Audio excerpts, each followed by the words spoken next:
There are men laying down their lives. I got no right to do any less than them. I can offer you a chance. Our goal is to create a new breed of super soldier. How do you feel? Chris has a lot of the qualities that Steve Rogers has. I think what he brought to it in the choices that he made as an actor was a sincerity and an innocence and a naivety. Look at that. He's making me cry. A lot of people are saying, what was the difference between the skinny guy and the big guy? There's no difference, in my opinion. Win wars with guts. Grenade!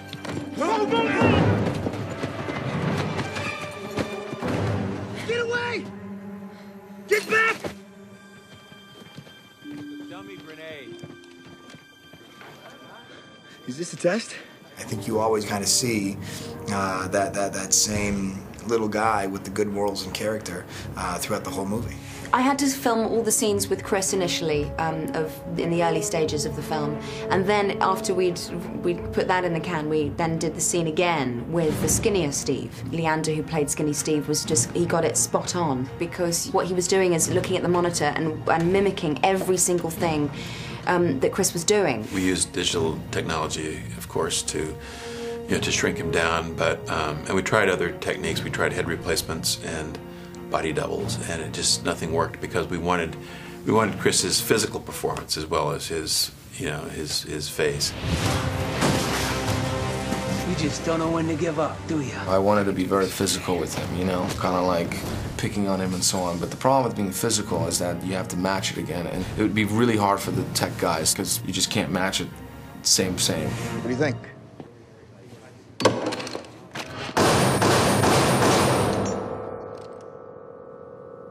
Yes, I think it works. It was very important to make it believable that she was of that time. One of the reasons we cast her is that she looked like Veronica Lake. I mean, she looks beautiful and she can act, and yet she looks like she's from the 40s. You can't wear that uniform and have a gun as your prop unless you have the inner strength to hold that. And so I felt that was a good way of serving her, is to make her as elegant as possible, even despite the fact that she's killing people with guns.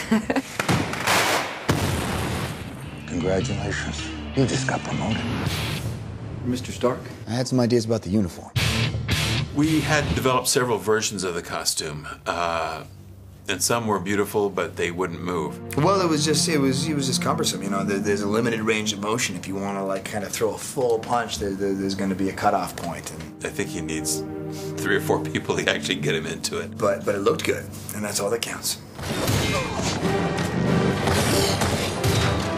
Just threw the shield on, and we started swinging it around. Did you ever accidentally clock anybody with it? No, not really. Not really. I mean, anyone that I would clock, normally I was supposed to clock.